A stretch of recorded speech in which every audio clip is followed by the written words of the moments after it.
The facts in the case of M. Valdemar. Of course, I shall not pretend to consider it any matter of wonder that the extraordinary case of M. Valdemar has excited discussion. It would have been a miracle had it not, especially under the circumstances. Through the desire of all parties concerned to keep the affair from the public, at least for the present, and until we have further opportunities for investigation through our endeavors to effect this, a garbled or exaggerated account made its way into society, and became the source of many unpleasant misinterpretations, and, very naturally, of a great deal of disbelief. It is now rendered necessary that I give the facts, as far as I can comprehend them myself. They are, succinctly, these. My attention, for the last 3 years, had been repeatedly drawn to the subject of mesmerism, and, about 9 months ago, it occurred to me quite suddenly that in the series of experiments made hitherto there had been a very remarkable and most unaccountable omission. No person has, as yet, been mesmerized in articular mortis. It remained to be seen, first, whether, in such condition, there existed in the patient any susceptibility to the magnetic influence. Secondly, whether, if any existed, it was impaired or increased by the condition. Thirdly, to what extent or for how long a period the encroachments of death might be arrested by the process. There were other points to be ascertained, but these most excited my curiosity, the last in especial, from the immensely important character of its consequences. In looking around me for some subject by whose means I might test these particulars, I was brought to think of my friend M. Ernest Valdemar, the well-known compiler of the Bibliotheca Forensica, and author, under the nom de plume of Isaac Marx, of the Polish versions of Wallenstein and Gargantua. M. Valdemar, who has resided principally at Harlem, New York, since the year 1839, is, or was, particularly noticeable for the extreme spareness of his person, his lower limbs much resembling those of John Randolph, and also for the whiteness of his whiskers, in violent contrast to the blackness of his hair, the latter, in consequence, being very generally mistaken for a wig. His temperament was markedly nervous, and rendered him a good subject for mesmeric experiment. On 2 or 3 occasions I had put him to sleep with little difficulty, but was disappointed in other results which his peculiar constitution had naturally led me to anticipate. His will was at no period positively, or thoroughly, under my control, and in regard to clairvoyance, I could accomplish with him nothing to be relied upon. I always attributed my failure at these points to a disordered state of his health. For some months previous to my becoming acquainted with him, his physicians had declared him in a confirmed phthisis. It was his custom, indeed, to speak calmly of his approaching dissolution, as a matter neither to be avoided nor regretted.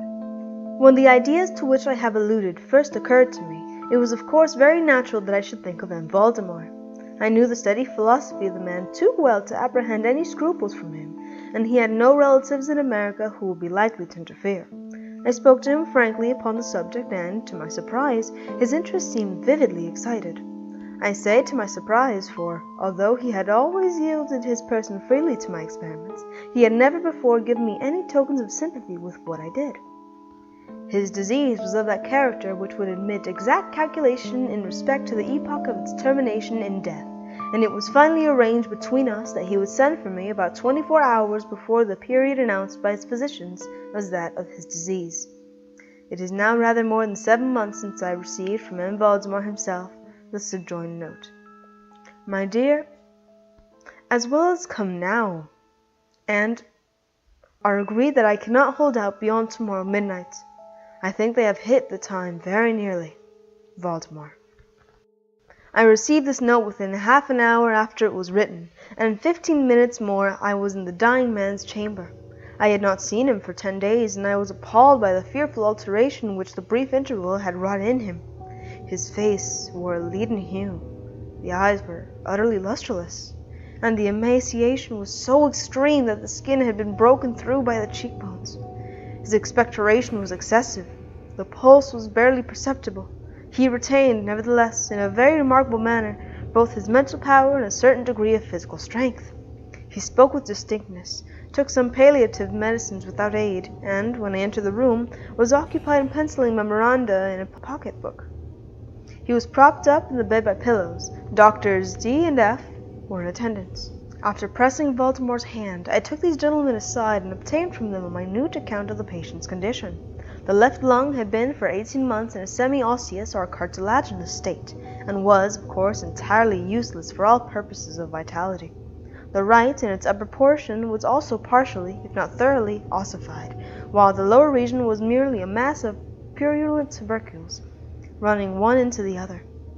Several extensive perforations existed, and, at one point, permanent adhesion to the ribs had taken place. These appearances in the right lobe were of comparatively recent date. The ossification had proceeded with a very unusual rapidity. No sign of it had been discovered a month before, and the adhesion had only been observed during the 3 days. Independently of the phthisis, the patient was suspected of aneurysm of the aorta, but on this point the osseous symptoms rendered an exact diagnosis impossible. It was the opinion of both physicians that M. Valdemar would die about midnight on the morrow, Sunday. It was then 7 o'clock on Saturday evening. Hi everyone, Scarlet here. This has been part 1 of the facts of the case of M. Valdemar. Stay tuned for next time when I read part 2. Happy listening.